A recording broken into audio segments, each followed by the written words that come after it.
Hi, my name's Nikki. Welcome to Torah Town.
In the third year of the reign of Jehoiakim, king of Judah, Nebuchadnezzar, king of Babylon, came to Jerusalem and besieged it.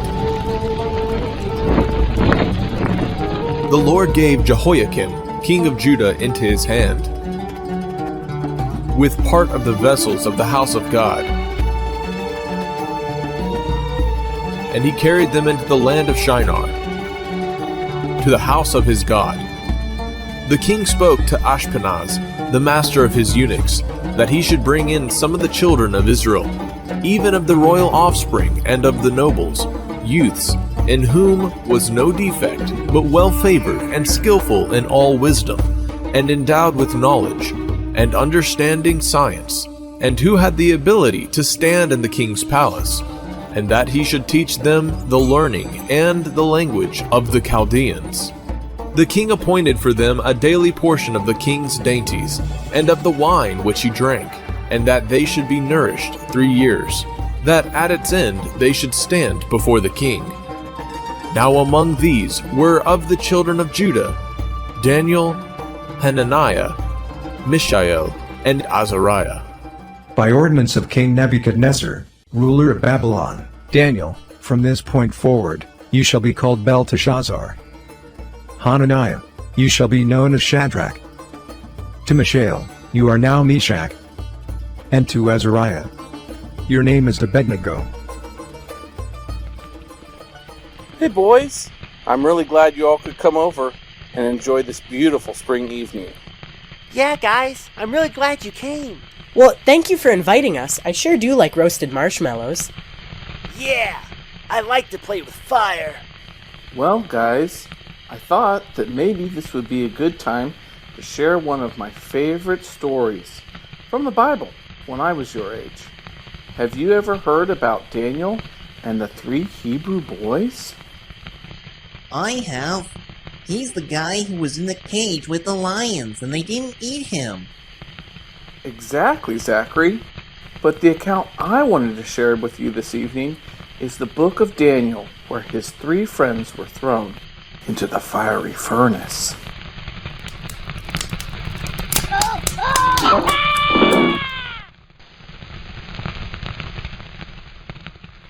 Oh yeah, I love this story too, Dad.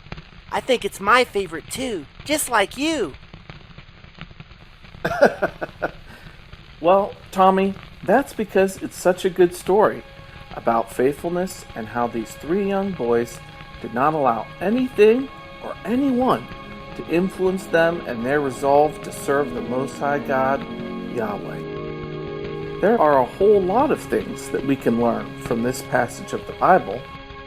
The first thing that they did was to take a stand, even though they were in a strange place and surrounded by strange people, and basically alone. They declared in their hearts that they would not compromise or do something against the Almighty God that they knew was wrong. So no matter how hard, or even if it would cost them their lives. But Daniel purposed in his heart that he would not defile himself with the king's dainties, nor with the wine which he drank. Therefore he requested of the prince of the eunuchs that he might not defile himself. Now God made Daniel find kindness and compassion in the sight of the prince of the eunuchs, the prince of the eunuchs said to Daniel, I fear my lord the king. It is he who has appointed your food and your drink. For why should he see your faces, worse looking than the youths who are of your own age? So would you endanger my head with the king? Test your servants, I beg you, for 10 days, and let them give us vegetables to eat and water to drink. Then let our faces be examined before you, and the faces of the youth who eat of all the king's dainties. And as you see fit, deal with your servants. So he listened to them in this matter, and tested them for 10 days. At the end of 10 days their faces appeared fairer, and they were fatter in flesh than all the youths who ate of the king's dainties.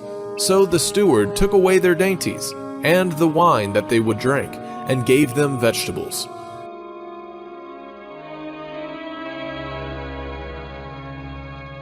Now as for these 4 youth, God gave them knowledge and skill in all learning and wisdom, and Daniel had understanding in all visions and dreams. At the end of the days which the king had appointed for bringing them in, the prince of the eunuchs brought them in before Nebuchadnezzar. The king talked with them, and among them all was found no one like Daniel, Hananiah, Mishael, and Azariah. Therefore they stood before the king in every matter of wisdom and understanding, concerning which the king inquired of them.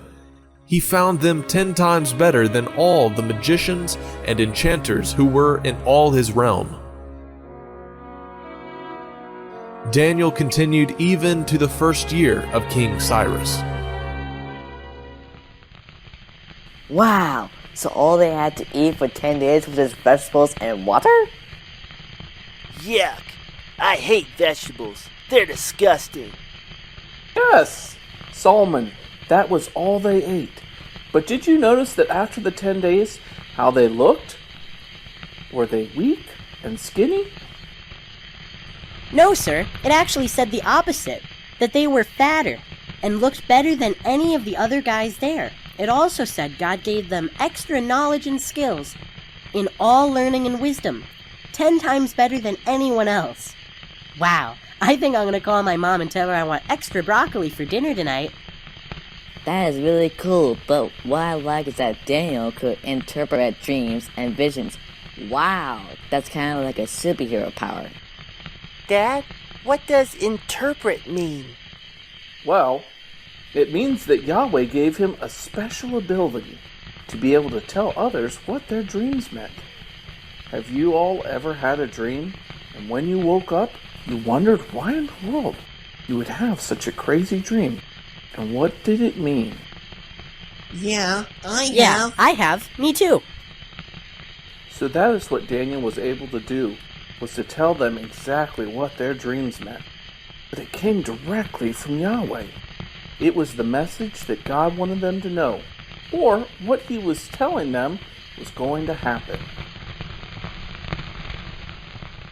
And in the 2nd year of the reign of King Nebuchadnezzar, Nebuchadnezzar dreamed dreams with which his spirit was troubled.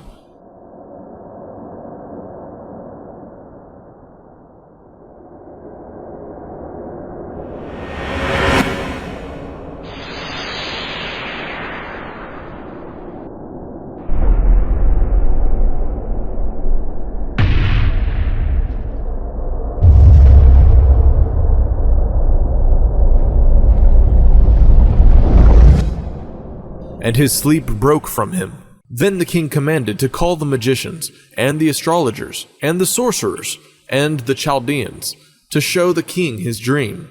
So they came and stood before the king. I have dreamed a dream, and my spirit is troubled to know what the dream means.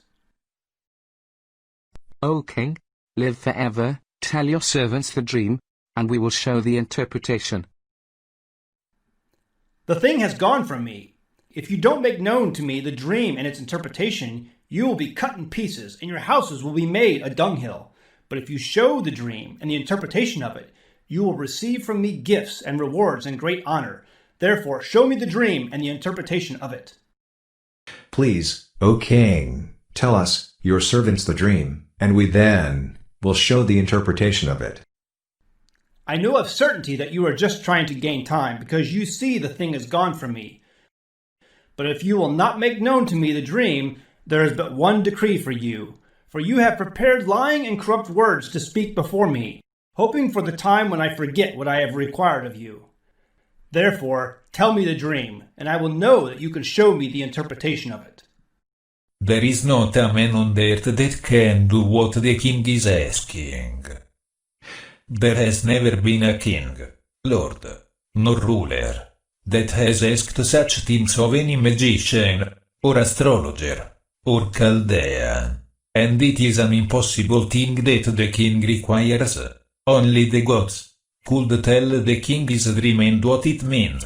But the gods do not live with people. For this reason the king was very angry and very furious, and commanded to destroy all the wise men of Babylon. And the decree went forth that all the wise men should be slain, and they sought Daniel and his fellows to be slain. Then Daniel answered with counsel and wisdom to Arioch, the captain of the king's guard, who had gone forth to slay the wise men of Babylon. Why is the decree so hasty from the king? Then Arioch made the thing known to Daniel. Then Daniel went in and desired of the king that he would give him time, and that he would show the king the interpretation. Wow! So the king was just going to kill Daniel and his friends because they were wise? Yes, Zachary. The king was a very harsh and angry man. So what was the dream? Did Daniel know what the meaning was? Well, let's read some more and see. Then Daniel went to his house, and made the thing known to Hananiah, Mishael, and Azariah, his companions, that they would seek out mercy from the God of heaven concerning this secret, so that Daniel and his companions would not perish with the rest of the wise men of Babylon. Then was the secret revealed to Daniel that night in a dream.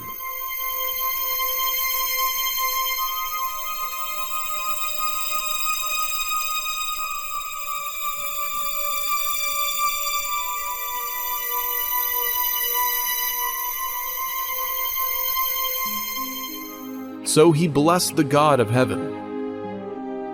Blessed be the name of God forever and ever. For wisdom and might are his, and he changes the times and the seasons. He removes kings and he sets up kings. He gives wisdom to the wise and knowledge to them that have understanding. He reveals the deep and secret things.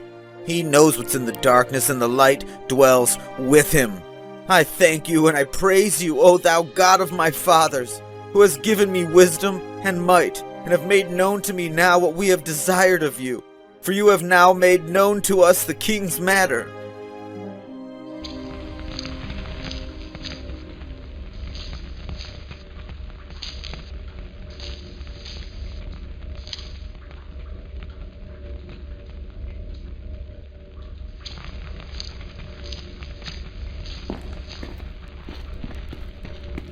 Don't destroy the wise men of Babylon. Bring me in before Nebuchadnezzar the king. I will show him the interpretation. I have found a man of the captives of Judah that will make known to the king the interpretation. Are you able to make known to me the dream which I have seen and the interpretation of it? The secret which the king has demanded, the wise men, the astrologers, the magicians, and the soothsayers cannot show to the king.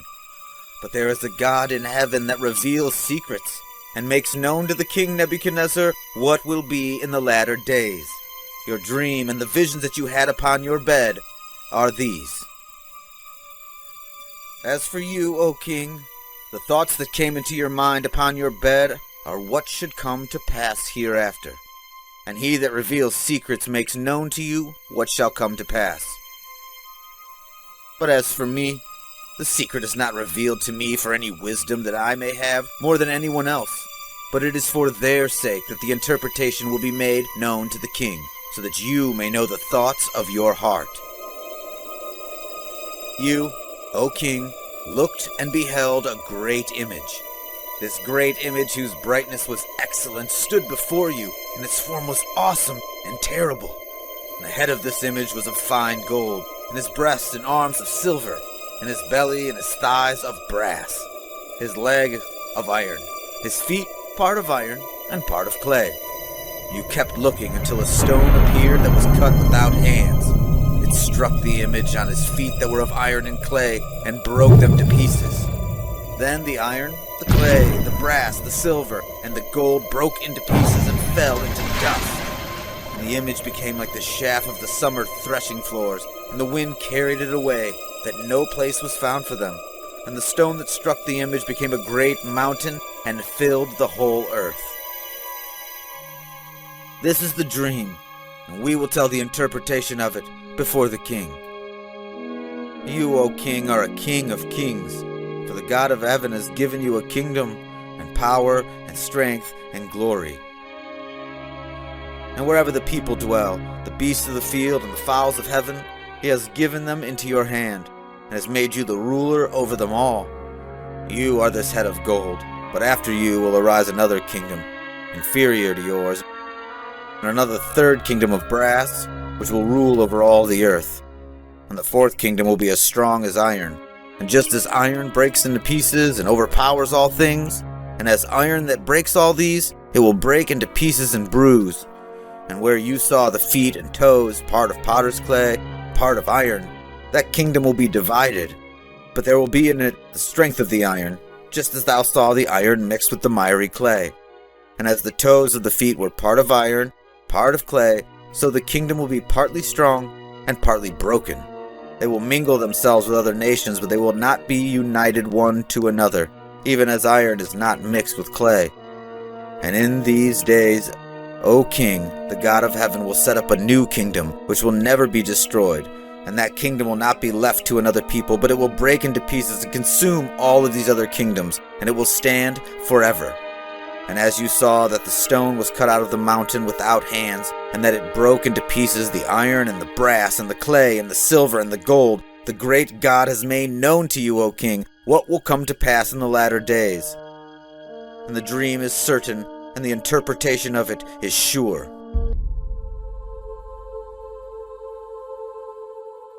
Everyone, bring an offering unto this Daniel, whom we call Belteshazzar, and bring sweet odors to him. Of a truth it is that your God is a God of gods, and a Lord of kings, and a revealer of secrets, seeing how you could reveal this secret. Then the king made Daniel a great man, and gave him many great gifts, and made him ruler over the whole province of Babylon, and chief of the governors over all the wise men of Babylon. O mighty one, please allow me to request of the king, Shadrach, Meshach, and Abednego, over the affairs of the province of Babylon.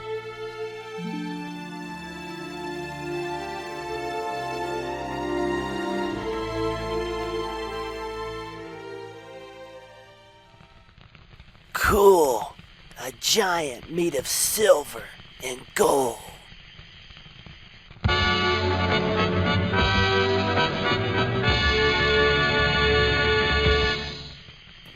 Daniel really did do a lot, and what is really neat is that none of the magicians or fortune tellers knew what the dream meant, but Jehovah told Daniel exactly what it meant. That's exactly right, Solomon. It was nothing of Daniel, but all about Yahweh, showing Daniel and using him to reveal it to the king. Then the king made Daniel and his friends great in the whole land, if it said that Daniel was the chief of the governors. Nebuchadnezzar the king made an image of gold. Its height was 60 cubits, and the breadth of it 6 cubits. He set it up in the plain of Dura, in the province of Babylon. Then the king sent to convince all the princes, the governors, and the captains, the judges, the treasurers, the counselors, the sheriffs, and all the rulers of the provinces, to come to the dedication of the image which Nebuchadnezzar had set up. Then the princes, the governors, and the captains, the judges, the treasurers, the counselors, the sheriffs, and all the rulers of the provinces were assembled to the dedication of the image that Nebuchadnezzar the king had set up. And they stood before the image. Then a herald cried aloud, "To you it is commanded, O people, nations, and languages, that at what time you hear the sound of the cornet, flute, harp, saxbutt, bagpipe, dulcimer, and all kinds of music. You will fall down and worship the golden image of the Nebuchadnezzar the king has set up. And whoever will not fall down and worship it, the same hour he or she will be cast into the middle of a burning, fiery furnace. Therefore, at that time, when all the people heard the sound of the cornet, flute, harp, sackbut, bagpipe, and all kinds of music, all the people, the nations, and the languages fell down and worshipped the golden image that Nebuchadnezzar the king had set up. Wherefore, at that time, certain Chaldeans came near and accused the Jews. They spoke and said, O king, live forever. You, O king, have made a decree that every man that hears the sound of the cornet, flute, harp, sackbut, bagpipe, and dulcimer, and all kinds of music, will fall down and worship the golden image. And whoever will not fall down and worship it, he or she should be cast into the middle of a burning fiery furnace. There are certain Jews who you have set over the affairs of the province of Babylon: Shadrach, Meshach, and Abednego. These men, O king, have not obeyed your voice. They do not serve your gods, or worship the golden image, which you have set up.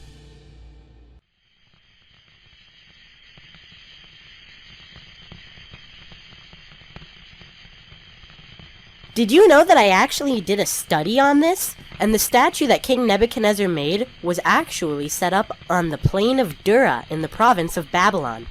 King Nebuchadnezzar did this so that it would be visible from afar off, and there would be a room for a vast number of worshippers to gather. The image was 90 feet high and 9 feet wide. It was most likely not made of solid gold, but either of gold plate over a wooded frame, or it was hollow. The ratio of height to width may indicate that this was either a stylized slender image or an obelisk. Whoa! 90 feet tall! Good job, Jason. I didn't know exactly how tall that was. That's like a 9-story building. That's pretty big. Looks to me like the Chaldeans were also being tattletales. That's not funny, Bubba. They were just trying to get Daniel and the Hebrew boys in trouble. They were mean. Well, yes, that is true, Tommy. But you know, that's just what the enemy, Satan, the devil, wants us to think. That if we don't do what everyone else is doing, we'll be destroyed or die. He wants us to be afraid and feel like we don't have a way out. But boys, always remember that when Yah is with us, we always have a way out. And that we are to never compromise what he tells us to do in his word, the Bible. And keep our faith in Yeshua at all times. So, let me read some more to you and show you how Yahweh proved faithful to these Hebrew boys. Then Nebuchadnezzar in his rage and fury commanded to bring Shadrach, Meshach, and Abednego.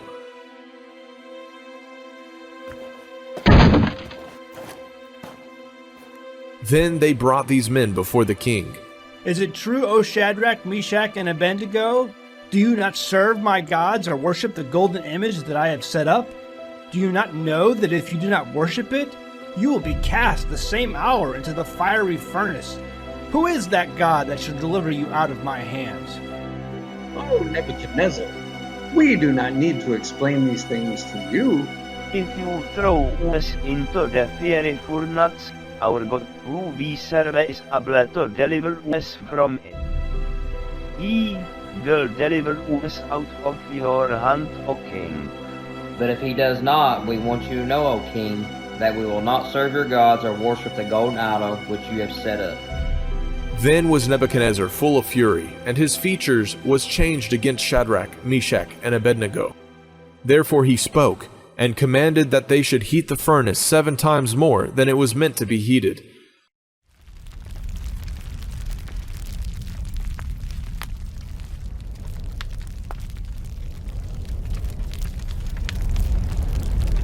And he commanded the most mighty men that were in his army to bind Shadrach, Meshach, and Abednego, and to cast them into the burning, fiery furnace. Then these men were bound in their coats, their hose, and their hats, and their other garments, and were cast into the midst of the burning, fiery furnace. And because the king's commandment was urgent, the furnace was so exceedingly hot, the flame of the fire killed those men that took up Shadrach, Meshach, and Abednego. And these 3 men, Shadrach, Meshach, and Abednego, fell down bound into the midst of the burning fiery furnace.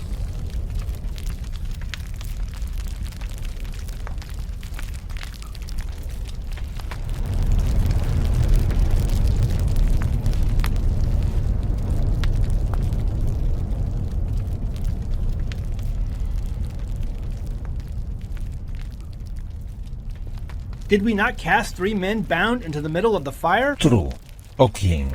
Lo, I see 4 men loose, walking in the fire, and they are not hurting. And look at the form of the 4th. It is like the Son of God.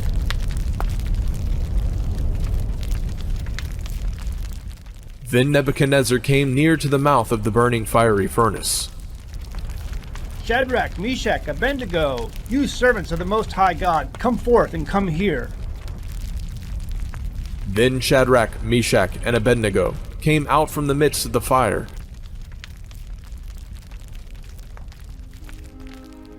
And the princes, governors, and captains, and the king's counselors being assembled, saw these men, upon whose bodies the fire had no power, nor was a hair of their head singed, neither were their coats changed, nor had the smell of fire passed upon them.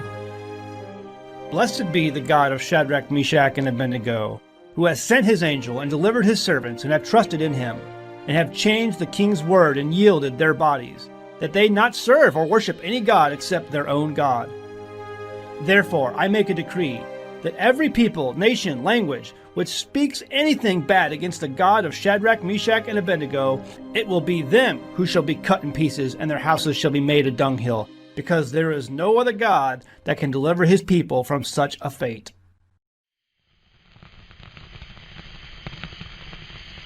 Then the king promoted Shadrach, Meshach, and Abednego in the province of Babylon. Wow, the fire was so hot that it burned up the guards that threw them into the furnace. Now that's a fire! So guys, did you notice that there were 3 boys thrown in the furnace? Yep, Shadrach, Meshach, and Abednego. But how many people were seen inside the furnace? I know, 4, because the 4th one was Jesus, Yeshua. That's right, Tommy. So Jesus was right there with them in the middle of the fire. He protected them and kept them from burning up. So that shows us right there that we never have anything to fear, that Yahweh will always guide and protect us. They were the only ones that did not bow down and worship the false god, and because of that, they were protected. What I personally found fascinating was that they did not even smell like smoke. Their hair wasn't even singed or anything. It was as if they were never even there. Yes, I bet if you smelled your clothes right now, they'd smell like smoke. Just from sitting here around the fire. So we can see what a miracle that was, and just how the Father provided even to the point that the King himself was amazed. He even said that no one was ever to say anything against these 3 boys and the true living God, because no other God could ever do what Yah did. Dad, Daniel and his friends sure were brave. I want to be just like them. Yes, Tommy, they were excellent examples. We can be just as brave if we put our faith and trust in Jesus Yeshua. Now, who's ready for some s'mores?